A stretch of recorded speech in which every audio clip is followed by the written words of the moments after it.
Hey guys, I'm Aisha. And I'm Emily, Welcome to Perked Up Parenting. where coffee's required And laundry is optional. and motherhood is always worth talking about.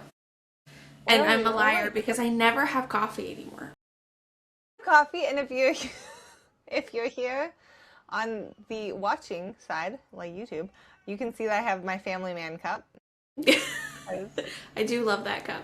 I also really like your shirt. A family man. I would show more of my shirt, but guys, I didn't put a bra on today. Oh, how I rolled dare out of bed and I said, you know what? I'm going to this podcast recording so casual.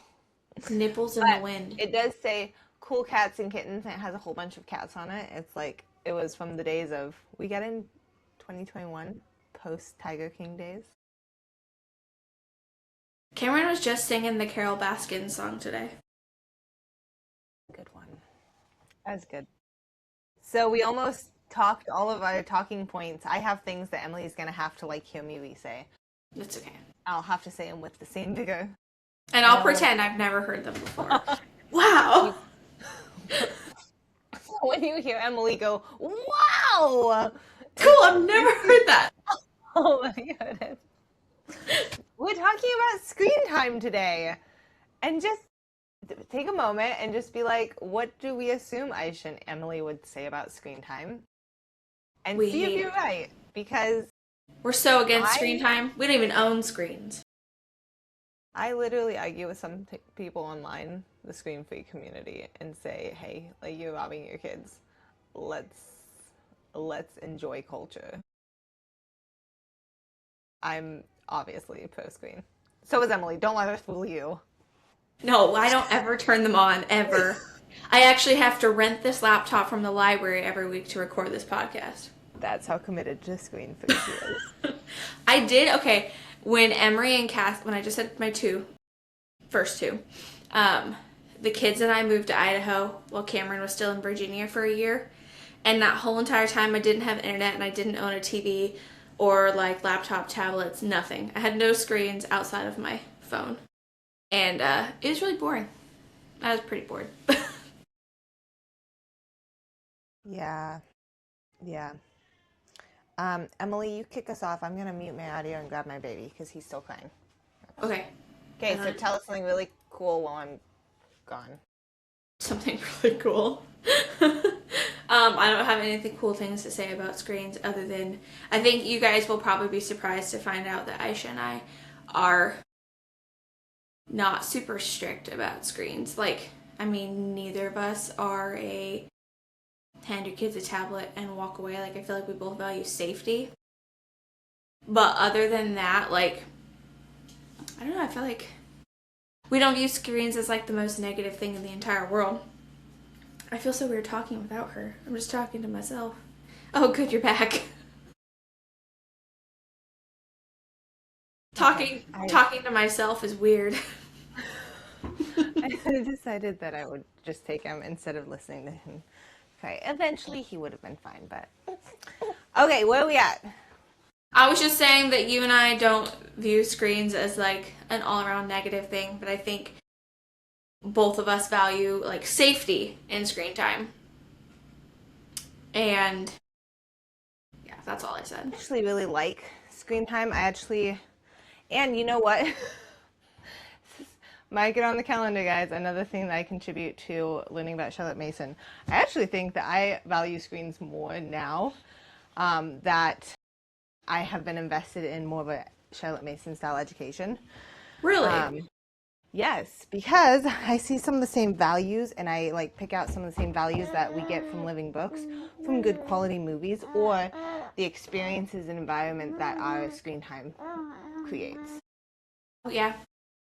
Because like, this was the things that I was talking about prior.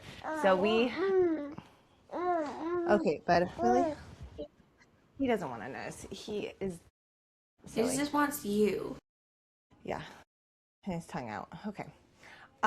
No, so I have noticed that we've been watching a lot of the movies that we grew up on, like my husband and I, showing them to the kids. And I've noticed that as we've watched, a lot of them are very family centered. Like there's ones like um I don't know, I didn't even consider Mario a family movie.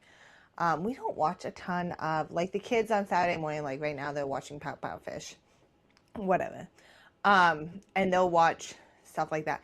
But for the most part, we've been watching a lot of like family films. And just yesterday, we watched The Princess Diaries on the recommendation of another friend saying that she watched it with her kids, roughly the same age, and they were like enamored, and their daughter was like all about it. And when Maya got her, um, Maya got her makeover, they like saw her and they're like, "Wait, that's Ella from Ella Enchanted." And I was like, "Yeah, that's her name's Anne Hathaway." And like Lisa was like, "Yeah, it's the same actor. I really like her." Like seeing them make connections between cultural significant like actors, um, but also making connections like between similarities in films. They'll say like, "Oh, that's like that what happened in this film," and Mhm. um, they remember quotes from films. Like our house has become a walking like quotes from old films, I love that. like 90s films, so not old films, but and even down really even down to Mo's thing right now is to say hello dudes, be excellent, Oh my because we gosh. watched Bill and Ted, and that's become his personality is Bill and Ted, and he's two, and so I which fits him. He has a mullet right now, and it's like everything. Can you imagine? Can you now apply like the Bill and Ted like vibes to the video I sent you Yeah. yesterday of Yep. his nunchuck guitar? With the yeah. When you I sent me wish. that video, that was all I could focus on was the nunchucks. I was like, why do you have those? Do you like his dancing though? That dancing is like all he does. It's just He's like a fantastic dancer. he has a specific move that's just it's so good. Anyways, I feel like the culture it's set in our family, like we watch all these movies together. Pretty much Friday and Saturday night are movie nights in our house. We sit down and we watch movies together. Um, and oftentimes I'll pick a movie that I want to show the kids during the week, and we'll watch it for an afternoon. But it's created a different, like a culture in our house because we're sharing these experiences. We are, well, my favorite political commentator talks about, not even political, cultural commentator, talks a lot about the loss of shared culture in America, like because of AI and algorithm. We all get this like unique and very like targeted digital experience. Hmm. And he had talked about this idea like, what if in the future none of us are watching like the big movie that came out, but just movies specifically designed for us? Like, we will completely lose the glue that keeps us together as a society in sharing cultural moments. And so I was like, ah, oh, that's so true. But, and so media has done that in our house. Like, watching TV shows over lunch. We watch Psych over lunch right now. That's our lunchtime. Um, that's our lunchtime show. We watch movies on the weekends.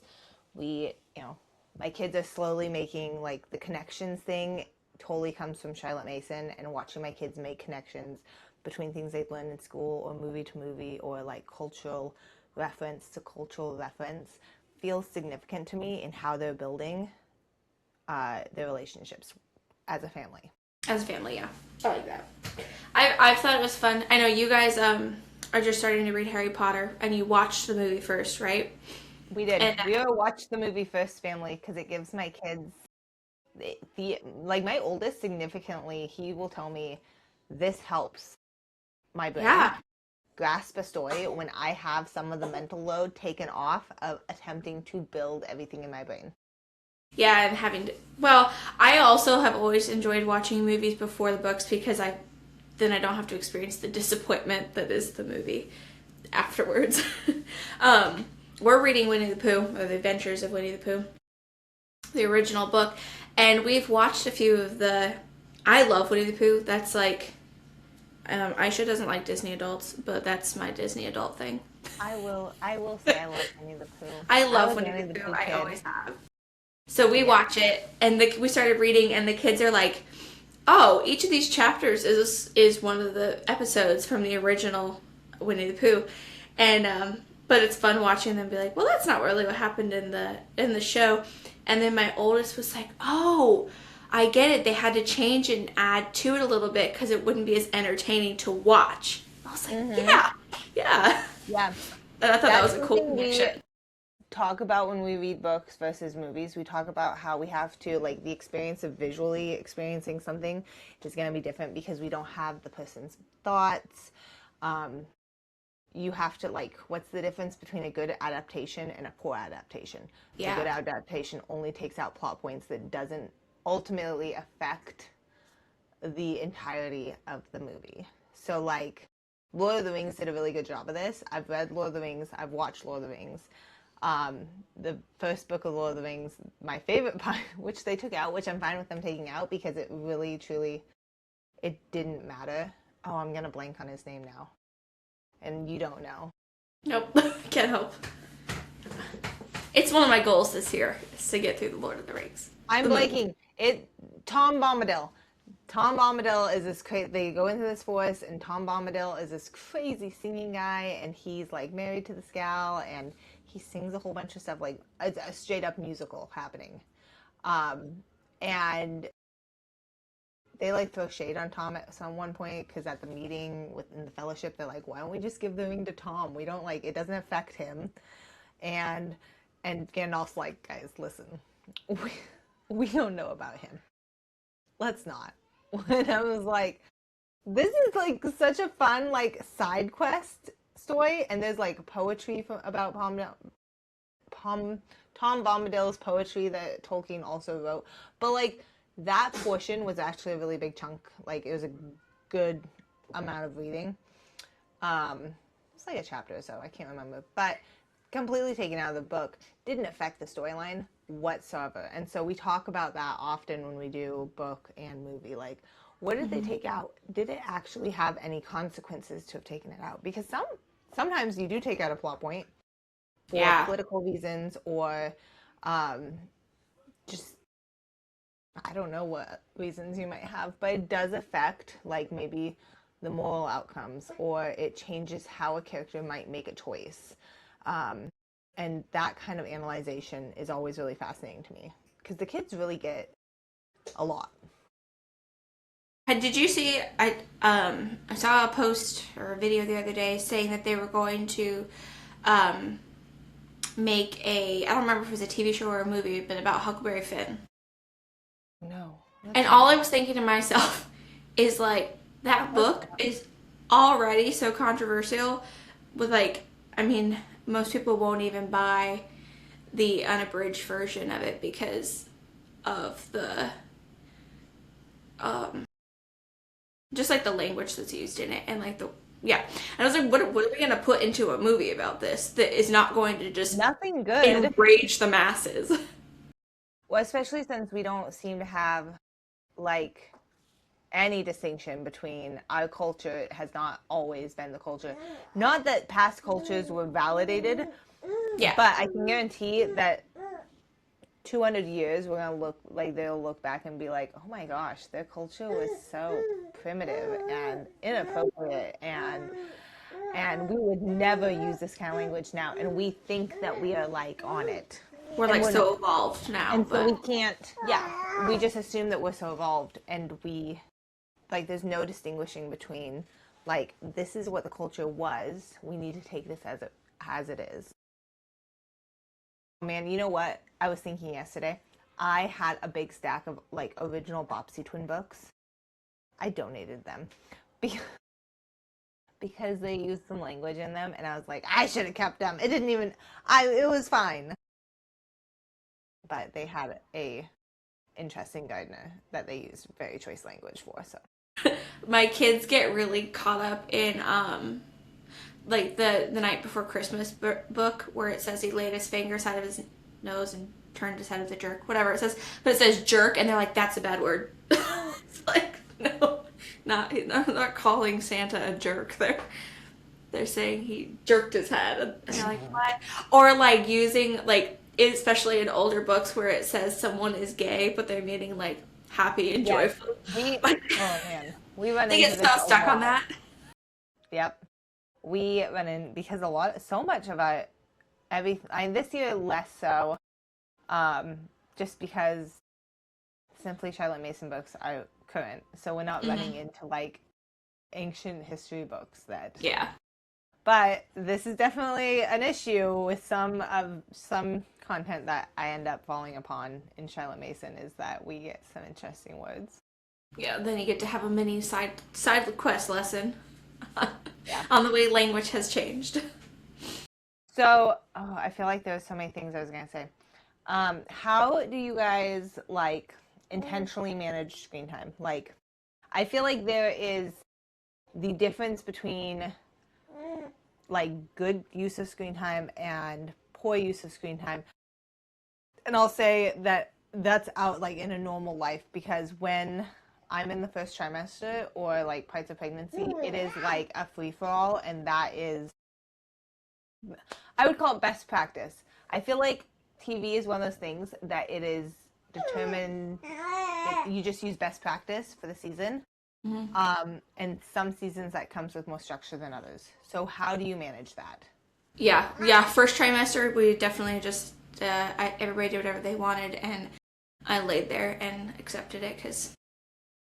But on a normal, everything is good, regular basis. Like our thing is well, we have a skylight calendar, and so we use that to track. You can like earn the stars or whatever, and so it sounds like they're like earning it as a reward, but really it's just them tracking their chores. So they get their chores done and it adds up to X amount of stars, and then they can use it to redeem screen time. So they can do it every single day.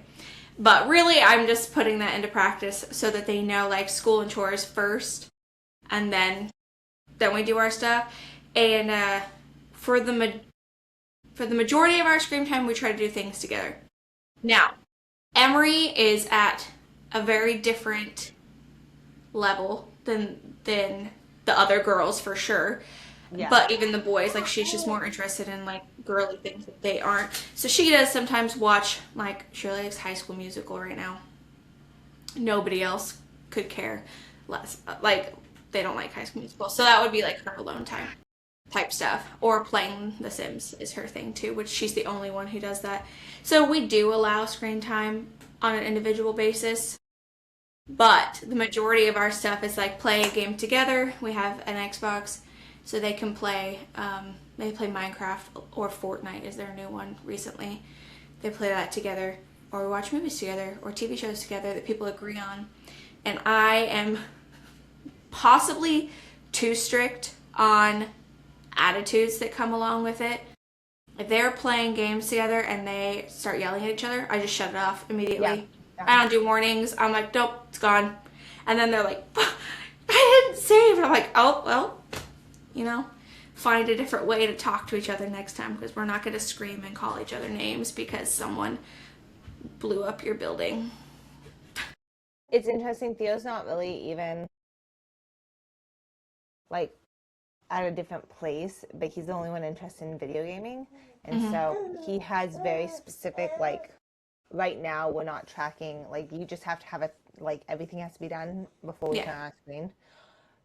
We have a skylight as well. We don't currently, I haven't gone in and renewed our subscription. And so we don't have the rewards right now, but which some of the kids are bummed about. And I was just like, I'm not worried right now, guys. Just pretend. Go in there, and if your morning routine is not done, by the time we hit lunch, like if there's not a check next to it and a check next to we use the chores section for our independent work. And then I use routines for chores assigned certain times of the day. Yeah. I was like, if there's not a check next to your chores and your morning routine, you're not sitting with us for lunchtime TV. We always have a lunchtime TV show. I really enjoy watching TV over lunch. And I remember that this is something that my mother-in-law used to do with her youngest daughters, they'd have a TV show they'd watch together. So right now that's Psych. Hey, Oggs. He's so loud. He wants to be on the podcast. He's got things to say. Guy. Right now we have a TV show that we're watching as a family as Psych, but then they like pretty much we keep all of our like Theo has his own 20 minutes a day of like gaming, 20 to 30 minutes a day. Yeah. Of gaming he gets to do. Augie. Oh my God. I feel like I'm yelling over him. No, you're fine. But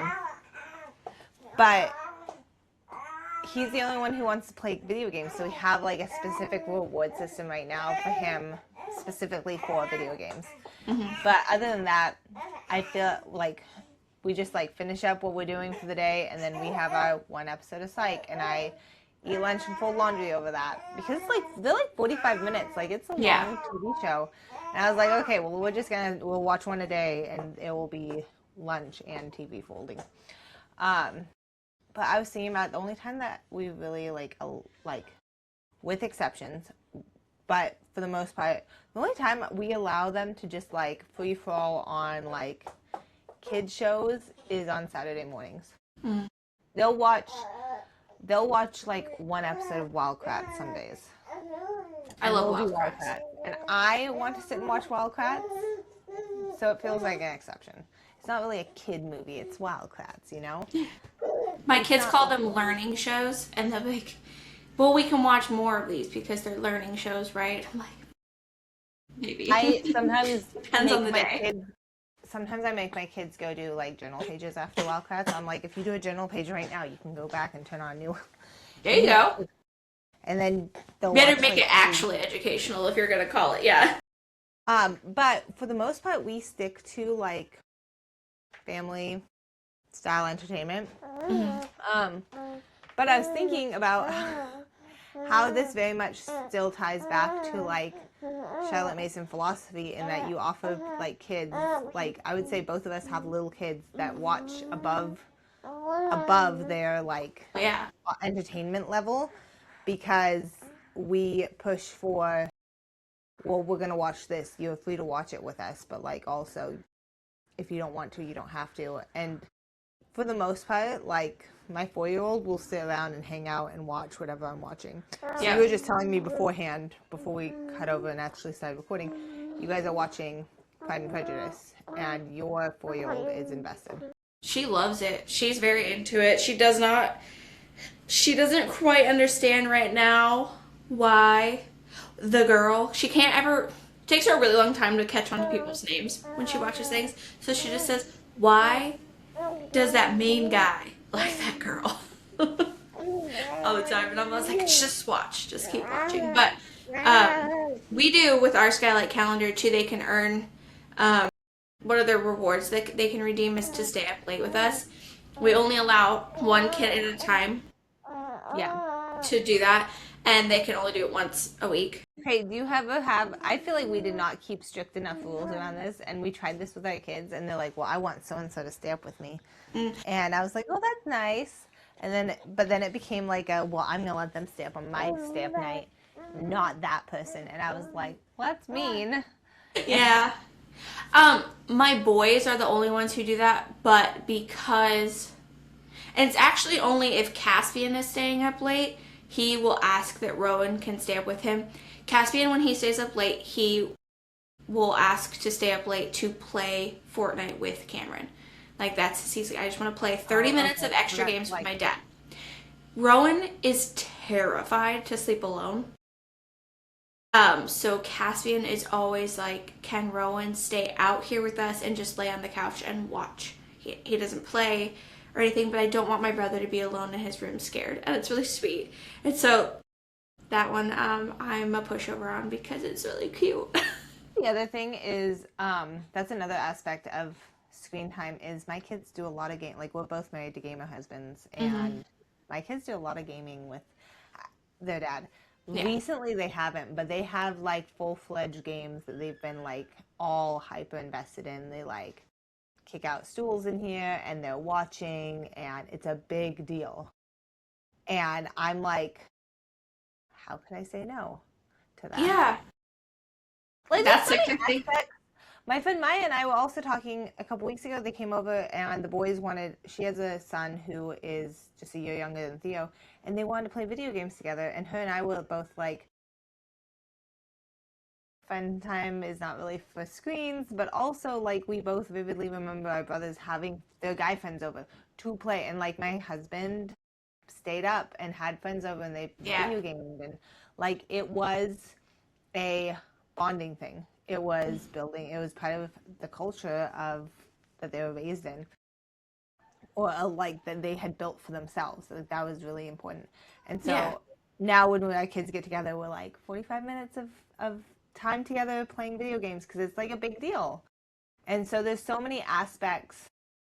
This is where I could never get, like, I finally hit a point where I stopped being like militant or even feeling guilty about not being screen free, Yep. because like we can, I feel like it's hard, like there are baselines like no, babies probably shouldn't stare at screens, or Mhm. like, and we can see like physical science, but we cannot scientifically measure like how relationships and bonding is built and culture and atmosphere.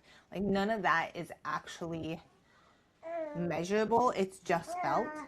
And I know that the way our family feels when we watch family movies, we have our TV times where we're sharing these experiences, when my kids are like hyped up and talking a million miles an hour about the game they played with dad, like especially considering, and I feel like this is where it's like balanced, how much we read. Like you and I are not, our kids are not at all like,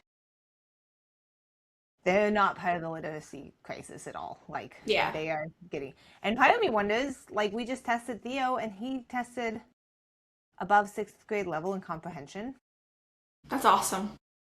And I was just like, Which is crazy because you see like high schoolers graduating at that level. yeah, yeah, exactly. Like some high schoolers are leaving high school with a sixth grade comprehension level. And like his reading can be slow. Although he read something, this is a side note, he read something yesterday at the fair and I was like, it was, oh, bullying destroys confidence. And I was like, he just like walked by and read it and I was like, confidence is a big word, my guy. Like that's, You know what? Both of, well, Emery like struggled really, really badly with reading. We've talked about that before. And then Caspian never really struggled with reading, but he was slightly behind because I was focused so much on Emery. And when I finally, Emery has the Sims game that she likes to play. She was constantly like asking me, what do I do? What do I do? What do I do? Because she couldn't read it. And yeah, finally, I was like, I'm not doing this. no, Figure it out. You can read it. And she'll just sit there and just read it and read it and read it and read it. Although now I'm realizing that we might have to stop playing The Sims because she can read it all. But even Caspian, like, playing Fortnite now, he has to read what each, I don't know, thing does before he decides to pick it or whatever. And he can just read these, like, complicated things that I haven't even taught him, like, these rules yet. And he's reading yeah. them. And I so I feel like think, we've made the shift at this point with our phonics, and we've shifted from phonics being reading to phonics just being spelling for the most part. Like Theo can read most things, yeah.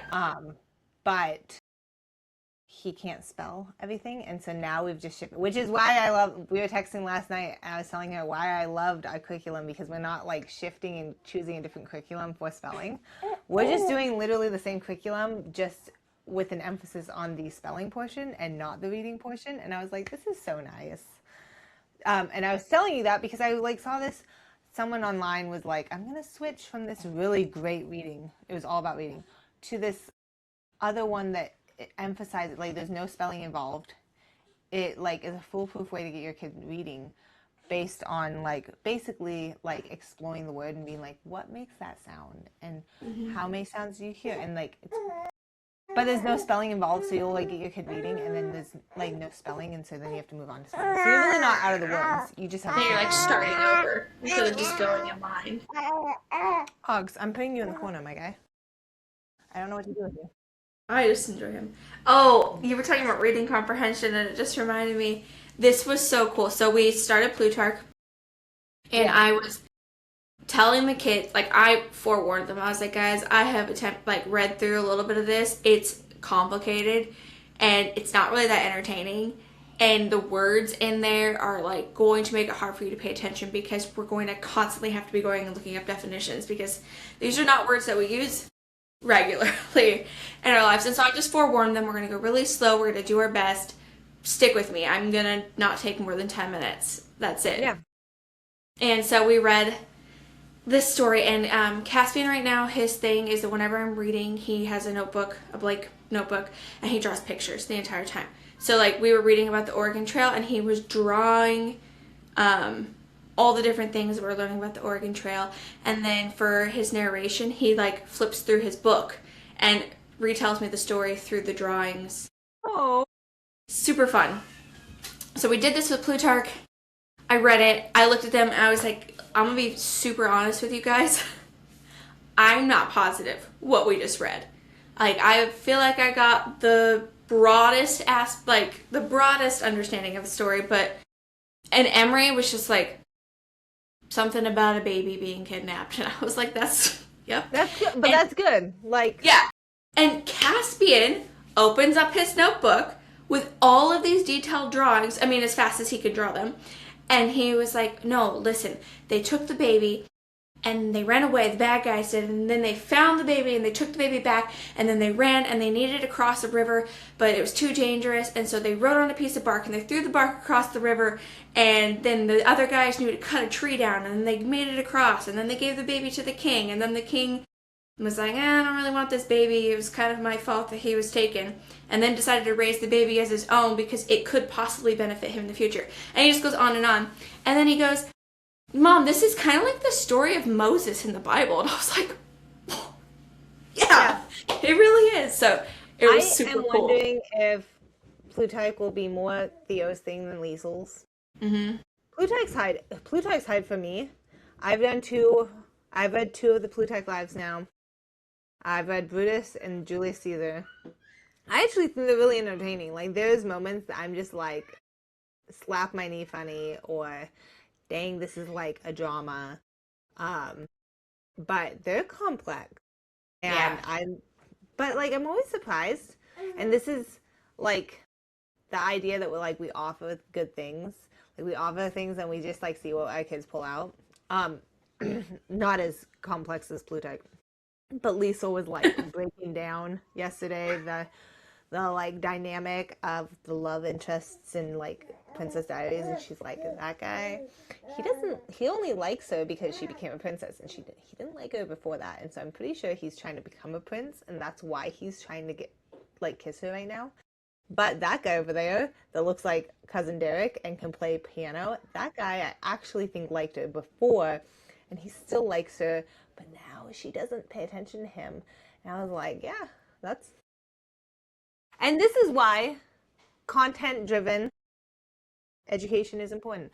Yeah. I was going to rage to you. I saw a content creator that I actually really like, briefly, before I got on here, talk about I feel like the way she pitched this was like, no plans are fine in kindergarten.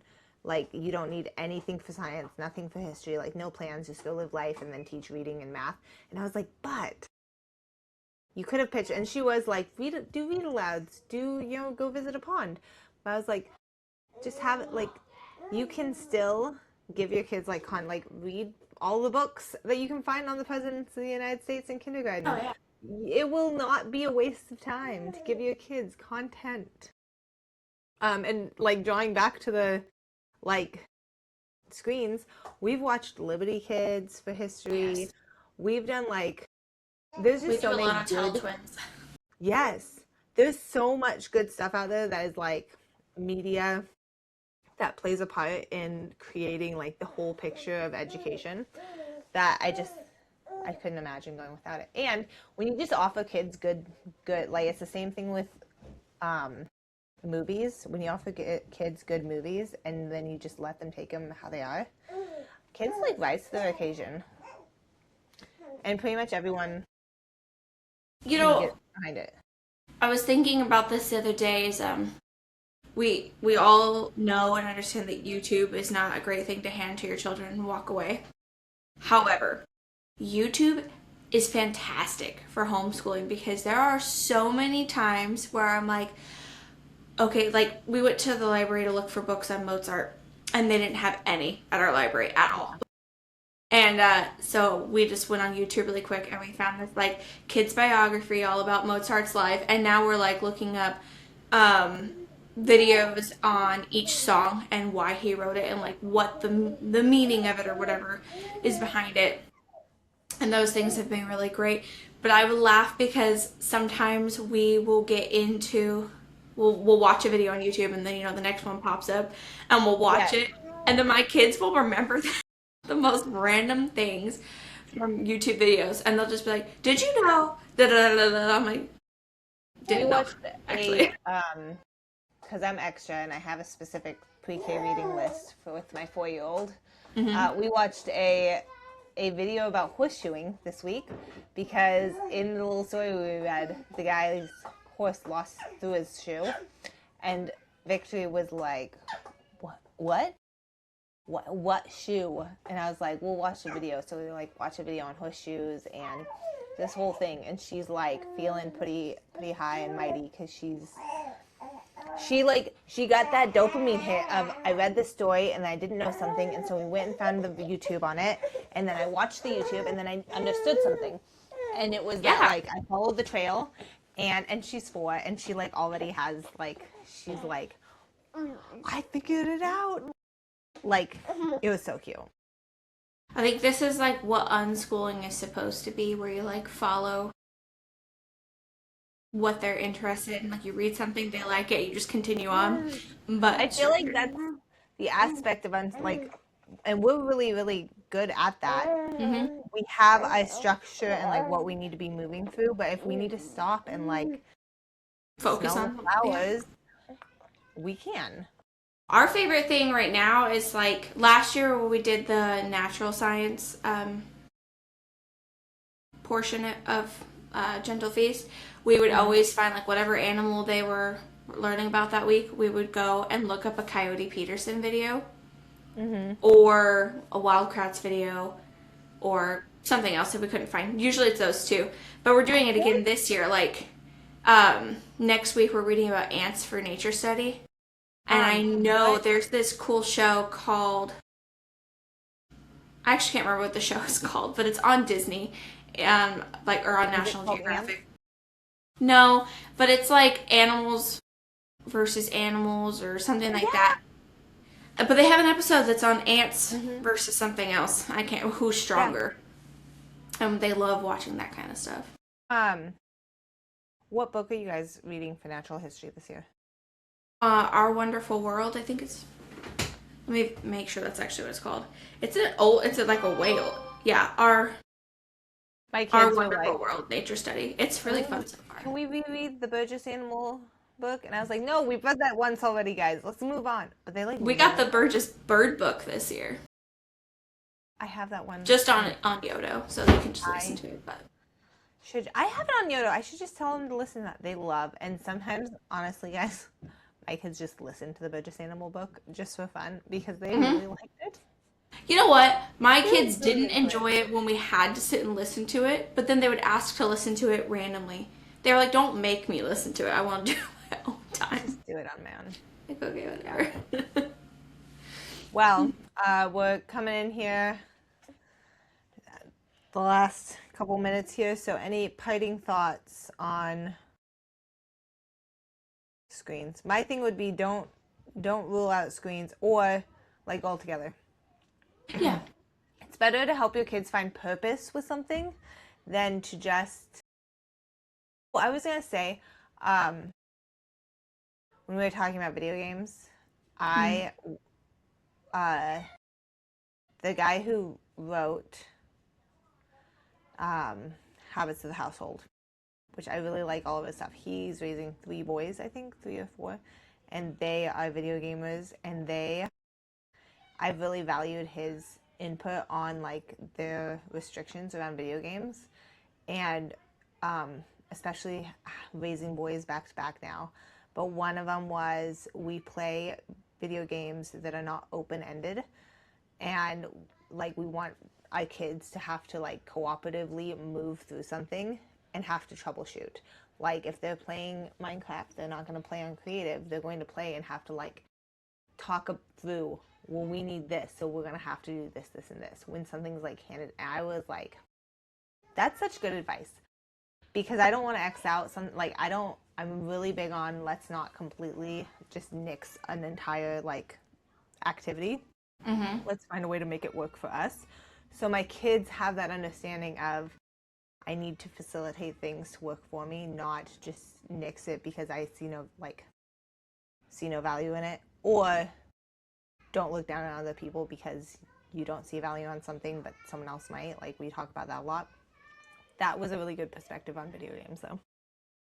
I love that. The kids have a game that they were playing. They finished it now, but it's called It Takes Two. And it's a cooperative game where you like, some cooperative game one person can kind of run through and the other person just gets drug along. This game is impossible if you don't.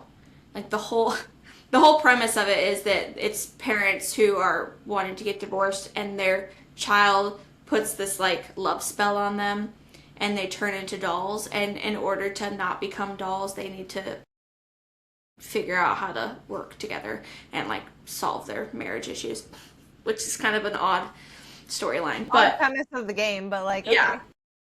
So anyways, like that you have to work together. There's no possible way to beat it at all without a ton of teamwork.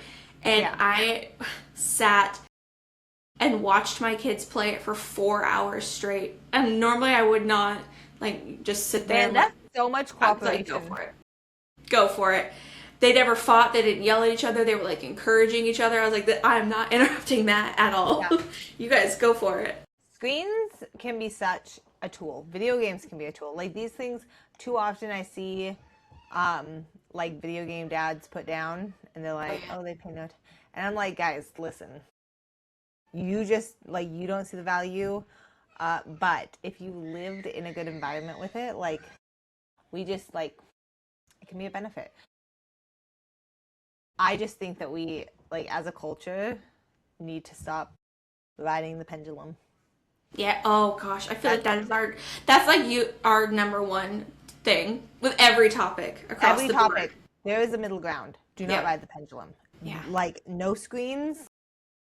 Free reign on screens. No, intentional screens, intentional video games. It's in their lives. It is utilized well. It's intentional. That is a far better place to sit than giving our kids just the capacity to either completely. This is why I'm like, I'm a no behind the whole like, get rid of my phone. Like, if it's not realistic, if it's not going to, like, actually, like, serve me and like. If it's just a pendulum swing, I'm a no. Yep, I agree. We do go through periods, like after I got through the first trimester and we were like hardcore just doing whatever we wanted with screens.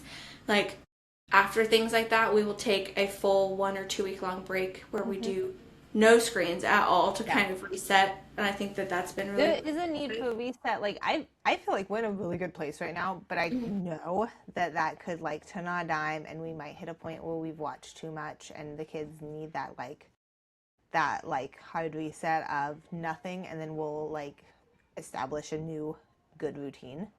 But I've been like so impressed, like, but it's usually after the first trimester. Recently, when I'm being thoughtful and intentional about our screen time use. And I think the difference, you know what it is, when I'm actively turning on the screen for purpose versus it becoming a handoff like to parent, that's a big difference. When I'm turning on the TV and saying, hey, lunch is ready, let's watch an episode of Psych. If I say, hey, it's movie night, let's turn this on. When I'm suggesting the screen time at very intentional points, it makes a big difference. I agree, yeah. So. Yeah. Don't ride the pendulum, guys. That's my advice. Same. I fully agree with you. It's not the worst thing as long as you're using it intentionally. Who knows? Someday maybe your kids will make the connections between Princess Diaries and Ella Enchanted. Or maybe they'll become video game designers. That's Theo's dream, and I told him actually that's a really great dream to have right now because he will land in the post like job fallout from AI. So Yeah. we'll have like Anthony and I keep talking about over the next 5 years, a lot of people lose their jobs to AI, and that will be heartbreaking. It'll be hard, but that is what like happens during any kind of social revolution in like the job market. Yeah. And so we will like hit the fallout with that, and Theo will hit the job market as we've settled and the new jobs have flooded the market that are post AI and in response to AI and the needs that arise. And I was like, you'll know exactly where you stand when it comes to video game design. So I was like, Yeah. that's a good thing for you to think through. Yeah. Focus in on that. Yeah. I was like, I don't know if coding will be a big deal with it because we'll have, but I was like, there will be other things. I was like, work on your drawing talent. Like maybe hand drawn things will become a larger asset. I don't know. But like it's a good space. I think it will be. I have hope. Yep. I think so too. So. Emery is really wanting to write books right now. She's been writing books and illustrating them, and she's like, for Christmas, can you help me publish a book? I was like, I have no idea to do that, but we'll figure it out. But she gets really discouraged because we will be like scrolling on the Kindle free books to look for something to read, and so many of them are AI now. They're just like utter nonsense and like these crazy drawings, and she's like, my mind doesn't look like that, and I was like, because you're a human. So it's gonna go away eventually. I hate AI illustrations, especially children's illustrations, and they are all the same bubbly looking, like. Yeah, they all look identical. Hate them. I have a massive hate for them, and it just screams lack of humanity. Like they're soulless. Like, yeah. Okay. Well, we're at 47 minutes, so we gotta. Sorry, we guys. could just chit chat. We really missed chit chatting last week. It's been. I told Emily we're going on the 4th August birthday weekend. Yeah, that's great. Long. It's been long, so. Yeah. Well, thanks for hanging out with us extra long, per usual. And we will see you guys next week. Bye. Bye.